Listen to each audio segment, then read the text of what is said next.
Yo, the man Ashlee Jenae was about to marry? He ain't who he said he was. Not even close.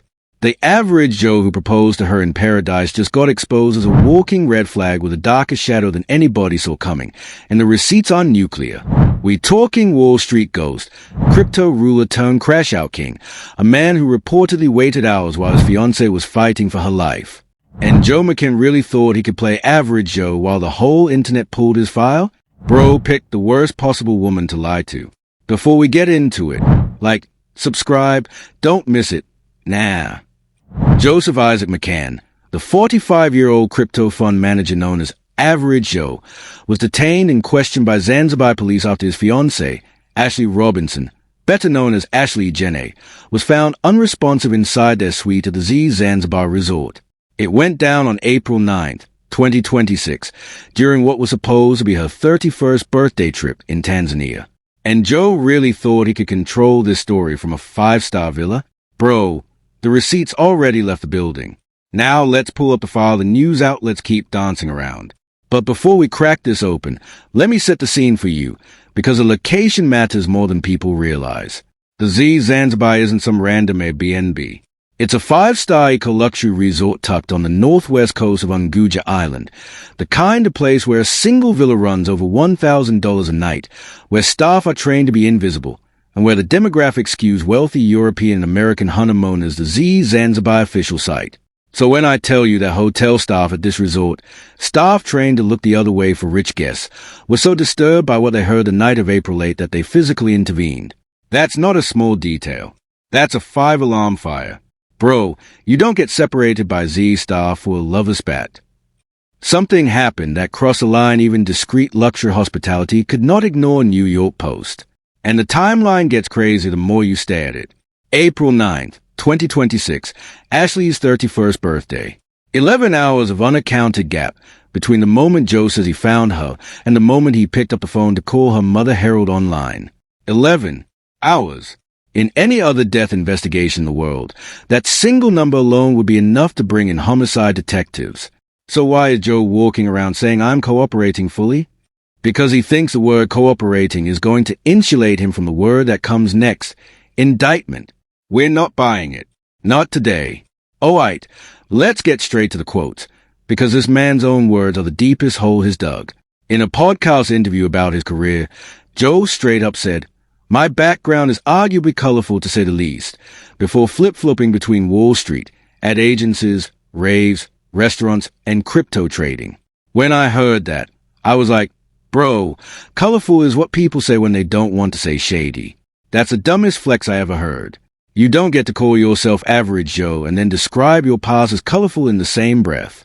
Pick a lane. My guy. You're either average, boring, predictable, verifiable, or you're colorful, meaning you've got chapters of your life you specifically don't want Googled. You can't be both. That contradiction is the whole brand, and the brand is the whole con. In another sit-down captured on his Blockwork speaker bio, Joe described himself as having over 24 years of experience working on Wall Street to Silicon Valley with skills ranging from systematic and quantitative trading to fundraising. When I read that, I had to do a double take. 24 years? At 45, my guy started his Wall Street career in middle school apparently.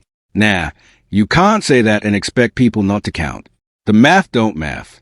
If he was 21 when he started on Wall Street, that's 24 years. But then where's the documented analyst program? Where's the desk he sat at?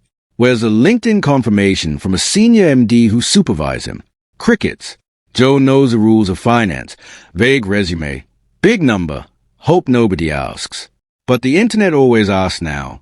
Then there's a bombshell from his own mouth. Joe has openly told interviewers he's lived in California, New England, Portland, New York, San Francisco, Austin, Miami, the Mississippi Gulf Coast, and Amsterdam, never giving names of the record labels he ran, the DJ alias he supposedly used, or the clothing brand he supposedly co-founded. Bro talks for 45 minutes and tells you nothing. That's a move of someone hiding something, not somebody being humble. 8 cities, a record label nobody can name, a DJ career nobody can verify, a clothing line nobody can find on the Wayback Machine. You know what we call a resume that you can't fact-check a single line of? Fiction. And let's be real. If any of those ventures had been legitimate, the man would have been name-dropping them on every podcast for clout. The silence is a receipt to Sun. On Instagram, before everything went to hell, Ashlee Jenae posted a glowing engagement video from the Zanzibar trip showing Joe popping the question, a clip that her family and outlets like Yahoo Entertainment confirmed was uploaded just days before her death. When I saw that post knowing what came next, I was sick. That's not a fairy tale. That's a setup. Look at the optics. A beautiful black woman, glowing on a Tanzanian beach, ring on her finger, captioning it like a dream come true. Now overlay that with what we now know about Joe's financial freefall, his hidden marriages, his colorful past, and tell me that engagement post doesn't read different now. That post wasn't love. That post was an alibi being staged for a wider audience. In an official statement to authorities, quoted in the Zanzibar hospital medical report obtained by media, Joe told the doctors he found her on the door, with the report flagging an unidentified mark around her neck. When I read this, I went cold. Found her on the door? Brew, what does that even mean? That's the line of a man scrambling for a script he didn't rehearse. Real grief doesn't sound like that. Real grief sounds like, I came in and she wasn't breathing. Oh my God, please help her. It does not sound like a sentence so grammatically broken that even the translator on the medical report had to write it down sideways. Found her on the door reads like a bad translation of a story that didn't survive contact with reality. And then on TMZ, Ashlee's family went public saying Joe McCann has gone radio silent. The family has heard next to nothing from her fiancé Joe McCann since her tragic death. When I heard that, I lost it. Your fiancé dies in a foreign country and you can't pick up the phone for her mother? That line right there, that's where Joe lost the plot. That's not grief. That's a man lawyering up. A grieving partner is calling family every 6 hours with updates. A grieving partner is sending photos, sending paperwork, sending plane ticket info, sending anything to help repatriate the body. Joe? Crickets. And in the absence of communication, the family did what any family in pain does. They went public. And once a grieving family hits the press, the narrative is no longer yours to control. Joe. The mother also told reporters Joe called her with the news 11 hours after the incident, casually claiming Ashlee did something to herself. Bro said what? 11 hours of silence, and that's how you open the call? Is he serious? 11 hours is enough time to fly from Zanzibar to Dubai, then Dubai to Mississippi. 11 hours is enough time to coordinate with 3 lawyers across 2 continents. 11 hours is enough time to stage a scene, clean a scene, scrub a scene. We're not saying that's what happened. We're saying what was happening in those 11 hours that was more important than calling the mother the woman you supposedly loved. That's the question Joe doesn't want asked. Now that we got the quotes, let's connect the dots. That argument, it went down on April 8, 2026, meaning hotel staff was so alarmed they physically separated this couple into different rooms the night before Ashlee was found unresponsive. That's not normal couples arguing. That's we need security involved arguing. So Joe really expected nobody to look at the receipts? That's the move of somebody who has never had real consequences. Hotel security at a luxury African resort doesn't put a Western man in a separate room because he raised his voice. They do it because they fear liability. They do it because somebody specific, usually a manager who has seen a pattern of escalation, made a call that this guest is a danger. That's not me speculating. That's standard hospitality protocol, people. Now think about it from Ashlee's side. She just got engaged. She's allegedly on the trip of her dreams. And then somewhere between the proposal video and her last birthday morning, things got so bad that the resort had to step in. What does a woman do the night before her 31st birthday? The night her hotel staff just rescued her from her own fiancé's room. Does she calm down and accept his apology? Does she try to make it work in the morning for the sake of the trip? Or does she finally see who she's been engaged to and decide she's leaving him as soon as the plane lands? We don't know. But Joe knows. And Joe is the only one talking. And the version Joe is selling has more holes than a screen door on a submarine. The 11-hour gap happened while Joe was the only person near her, in a foreign country, in a luxury suite where staff had already been alerted to a violent dispute the night before. That's not coincidence. That's pattern. Any smart person would have called paramedics, then family, then a lawyer, in that order. Joe did none of that publicly. That's when you know Joe doesn't have real advisors.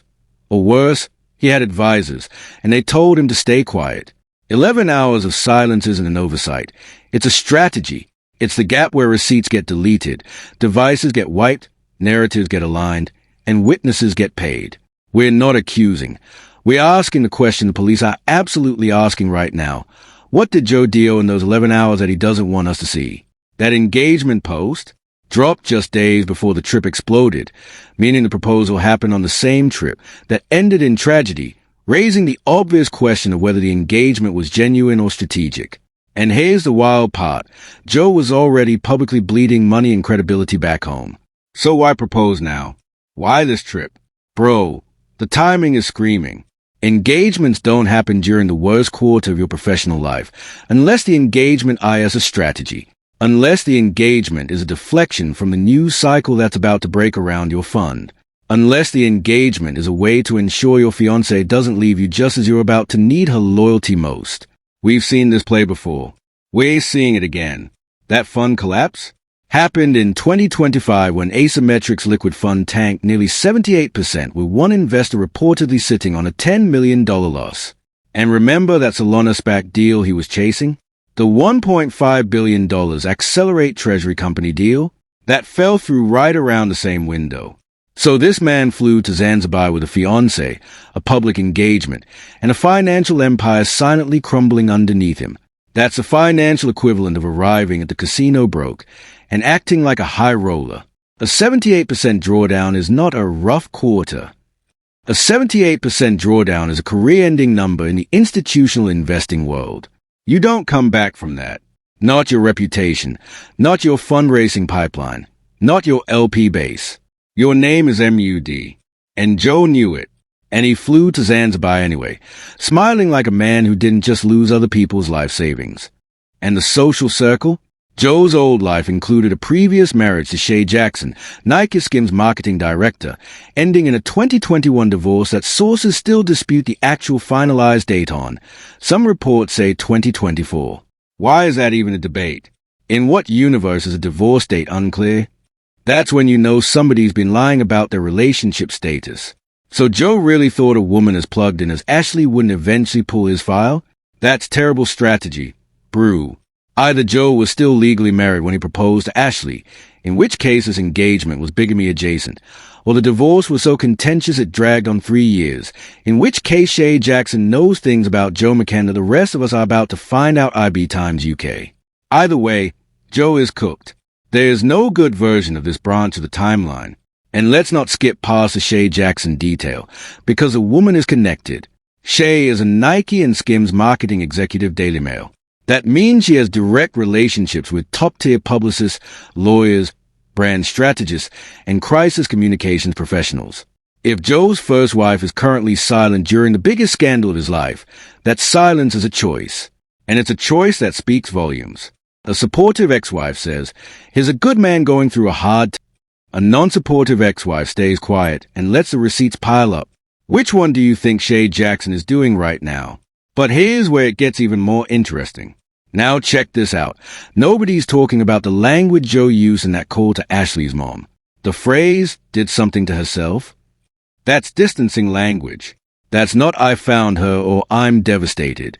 That's a passive construction designed to remove him from the scene. Forensic interview specialists call this linguistic offloading, and it's textbook. And Joe really didn't catch how that would land? That's embarrassing. Linguistic offloading is the same speech pattern you see in interrogation tape from suspects who later get convicted. It's a verbal fingerprint of someone trying to put a wall between themselves and the action they're describing. Did something to herself is grammatically engineered to never include the word I near the word her. That's not grief. That's strategy. And Joe, whose entire career has been about strategic vagueness, defaulted to the same pattern under pressure. He didn't even know he was doing it. The pattern is a man. Zoom into the medical report wording, specifically that one phrase, unidentified mark around her neck.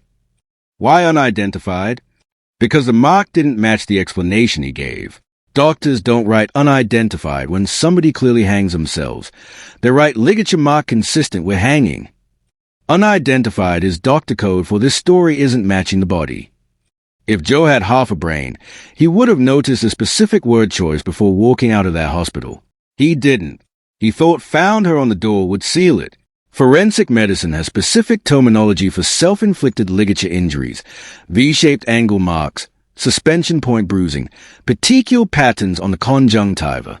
Doctors trained in death investigation know the difference between a hanging mark and a manual compression mark.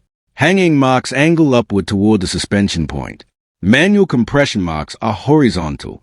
The fact that the report says unidentified tells you everything you need to know about which one those doctors saw, and which one Joe was claiming. Now, the second medical layer reportedly listed a cause as cerebral hypoxia by strangulation and suffocation, and that's where the story implodes. Strangulation isn't suicide language. Suffocation isn't suicide language. Those are homicide-adjacent terms. That's the problem with Joe. He doesn't read between the lines. He thinks because he can talk fast about loss aversion and paying the gods, he can outrun forensic medicine. Nah, brew. Strangulation and suffocation are TWO separate mechanisms. One requires sustained external pressure to the neck, usually applied by another person's hands or weapon. The other requires obstruction of the airway, usually by a soft object press against the face. The combination of both on a single death certificate is medically rare. It's so rare, in fact, that medical examiners flag it specifically because it's almost never a self-inflicted pattern. That's a technical reality the news isn't unpacking for you, but I will, because you deserve to know what those words actually mean. Pattern forensics. This is the part that breaks me. Joe's own interviews include the line that you've got to blow up at least twice and lose everything before you get it right, paired with quotes about being a lifelong risk-taker who studies erudicy, basically Russian roulette logic. He literally compared his own philosophy to Russian roulette. Pair that with his stated obsession with the film The Deer Hunter, a movie literally about Russian roulette and trauma, and you have a man whose self-narrative is dripping with violence-adjacent symbolism. And opposition. Joe really put all this on tape voluntarily? That's not a flex. That's a confession nobody decoded yet. The man literally told audiences for years that he believed in blowing up, the trader's term for catastrophic loss, and then framed it as a spiritual experience. The Deer Hunter obsession isn't a movie pick. It's a personality reveal. The film is about psychological collapse, coercion, and the moment when a man holds another man's life in his hand. And Joe quoted it in interviews like it was a TED Talk on resilience. The cognitive dissonance is unreal, son. Legal fine point. Tanzanian authorities confiscated Joe's passport while questioning him, which is procedurally what happens when investigators do not believe the suicide narrative. Passports don't get confiscated for clean suicide ruling. They get confiscated when somebody's a flight risk in an open death investigation. And Joe really thought hopping a flight home was on the table? That's the kind of arrogance only comes from a man used to negotiating $10,000 surgeries down to $900. Except Tanzania ain't Mississippi. You can't negotiate this one. Tanzanian police hold passports based on a specific procedural standard called person of interest in an open probe. That status doesn't get assigned to grieving fiancés in clean cases. It gets assigned when investigators have tangible doubt about the suspect account, when forensic evidence contradicts the suspect's story, or when witness statements diverge from the suspect's timeline. So if Joe is currently passportless in Zanzibar, it's because at least any of those three triggers has been pulled. Probably all three. And here's the part everybody is sleeping on. The Zanzibar legal system doesn't move on Western timelines. It doesn't care about Joe's PR firm in New York. It doesn't care about Joe's white shoe attorneys in San Francisco. It doesn't care about CNBC, Fortune, or Bloomberg. Tanzanian prosecutors operate on Tanzanian rules, and those rules tend to be much less favorable to wealthy foreign nationals than the U.S. system Tanzania Daily News. The death of a foreign national on Tanzanian soil with suspicious circumstances is the kind of case Tanzanian authorities use to prove they don't bend for outside money. Joe walked into a jurisdiction where his average Joe branding has zero currency, and his lawyers are about to learn what East African criminal procedure actually looks like in practice. Now let's see how the media covered this. The BBC framed it cautiously, leaning on the Zanzibar police's initial line that Robinson had attempted to take her own life, and presenting Joe's questioning as procedural. But remember those bars from earlier? That mark on her neck? That 11-hour gap? The BBC's framing skips right past the inconsistencies. That's a polite international press treatment. The BBC has a specific editorial posture. It does not speculate. It does not lead with allegations. And it always gives the official narrative the first paragraph. That's professionalism. But it's also what a smart suspect counts on. It's the framing Joe's PR team will be screen grabbing and laundering on Twitter for the next 6 months. BBC said it was suicide, except the BBC didn't say that. The BBC reported what police initially said. There's a difference, and that difference is everything in this case. Fortune went a totally different direction, framing Joe as a high-flying crypto trader whose financial empire was already in free fall before this trip even happened, painting a portrait of a man under massive professional pressure. That's a night and day framing from BBC. One outlet treats him like a grieving fiancé. The other treats him like a financially desperate man. Fortune's reporters specifically follow the money, and the money tells a story that the BBC's careful procedural language doesn't. When you have a 78% fund crash, a $1.5 billion deal collapse, and a $10 million unhappy investor in your background, you don't get treated like an innocent man. You get treated like a man with motive. That's not character assassination. That's basic financial journalism doing its job. The New York Post went hardest, framing the story around the explosive fight hours before the death and emphasizing the resort staff's intervention. TMZ doubled down, framing Joe through the silence from family lens. 3 outlets, 3 completely different Joes, and that's a tell. When media can't agree on who the man is, it's because the man himself doesn't have a stable identity. You know what we call a public figure whose biography reads differently in every single profile written about them? Unknowable. And we've already established that unknowable is Joe's entire brand. The media isn't being inconsistent. They're each capturing a different mask Joe was wearing, depending on which audience he was performing for at the time. Now, some Joe McCann supporters online are pushing back, claiming this is mob justice and that the suicide ruling should stand. But those are the same people who thought a 78% fund crash and a vanishing $1.5 billion SPAC deal were just market conditions. Joe's defenders are reaching. The receipts, the 11-hour gap, the neck mark, the strangulation language, the passport hold, those don't lie. The media trying to spin this as complicated, but the timeline is screaming. And let's be honest about WHO's defending Joe right now. It's not Ashlee's family. It's not the hotel staff. It's not the Tanzanian doctors. It's not the Tanzanian police. It's a small online crew of crypto Twitter loyalists whose entire portfolio depends on the average Joe archetype not collapsing. Their defense isn't about Joe. It's about protecting their OWN brand of vague, untouchable crypto finance bro Joe falls. They fall. So of course they are swinging.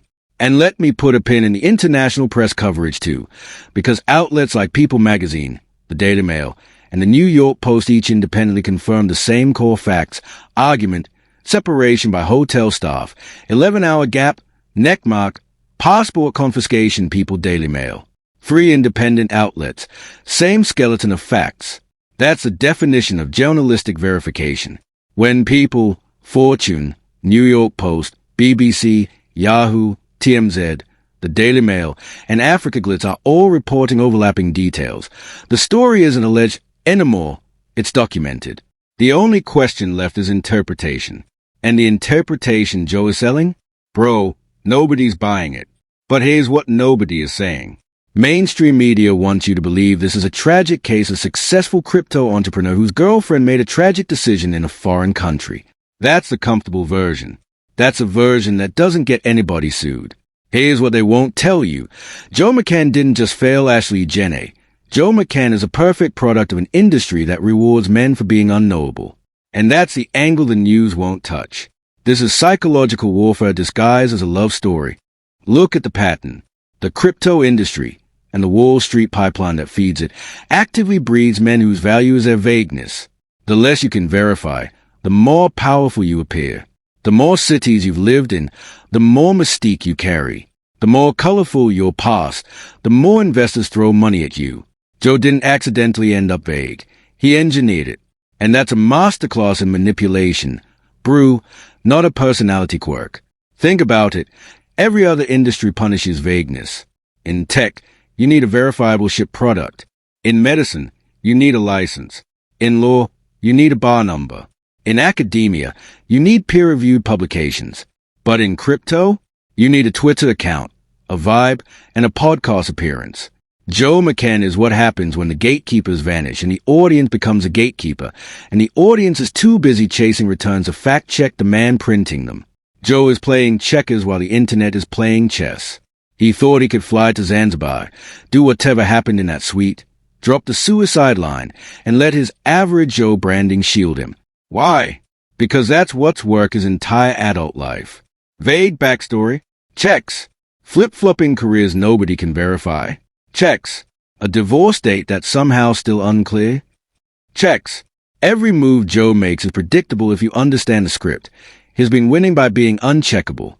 But Ashlee Jenae's audience is a million digital detectives who don't play that game. Ashlee was a content creator. Ashlee had a community. Ashlee's friends and followers are not Wall Street insiders looking the other way. They are millennials and Gen Z who learn to research from true crime podcasts and Reddit threads. Joe didn't just kill a relationship. He activated an army of investigators with time, emotional investment, and internet archives on their side. He has no idea what's coming. Connect to the bigger picture, that engagement post, that whole Zanzibar trip. Looking through this lens, it wasn't romance. It was reputation laundering. A man whose fun was publicly creating needed a soft, sympathetic image. A beautiful, beloved black woman on his arm posting paradise content was a perfect distraction from a $10 million investor loss. Joe is a puppet, and the algorithm of crypto finance was pulling the strings. The industry needed Joe to look stable, and he was giving them exactly that, until April 8 broke the simulation. Reputation laundering through public relationships is not new. We've seen it in finance, in politics, in entertainment. The wealthy man under heat suddenly produces a soulmate right when the spotlight gets hottest. The proposal happens conveniently. The vacation photos drop conveniently. The "I've never been happier" interviews start running. It's a formula. And Joe ran the formula straight off a cliff in Zanzibar because he didn't account for the formula requiring the partner to stay alive. That self-described fearless tattoo on his forearm? That's not bravery. That's a man who needs to promote the absence of fear because of fear is actually what defines him.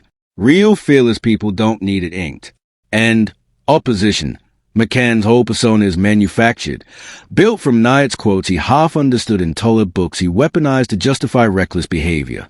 He's not a philosopher. He's a guy who reads philosophy to feel like one. There's a specific kind of dude in finance who reads Anti-Fragile by Nassim Taleb once and then quotes it in every meeting for the rest of his career. There's a specific kind of dude who name drops Nyack to justify behavior that an actual ethics class would put him on a watch list for. Joe is the archetype. He's not deep. He's a man performing depth for an audience that confuses confidence with competence. And the moment a real crisis hit, the moment a real woman stood across from him and said, "No," the philosophy collapsed. Because loss aversion theory doesn't help you when you're standing in a hotel room alone with a body and an alibi that doesn't add up. We've seen this playbook before. Remember the wave of crypto founders whose girlfriends or wives mysteriously suffered while their funds were collapsing? The pattern is right there in plain sight.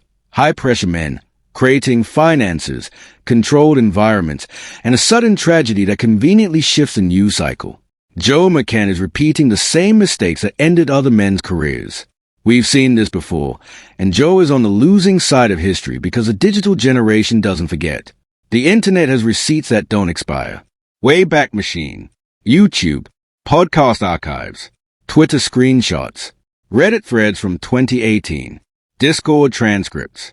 Every interview Joe has ever given is being mined right now by independent researchers, by armchair detectives, by people with nothing to lose and everything to learn. That's the army Joe is up against. And that army does not stop. And that's the truth they won't tell you. Joe McCann isn't a man with a dark secret. He's a system with a dark secret. And Ashlee Jenae walked into the middle of it. So what happens next? Scenario 1, the most likely outcome. Mark my words, Joe is going to face formal charges in Tanzania before this is over.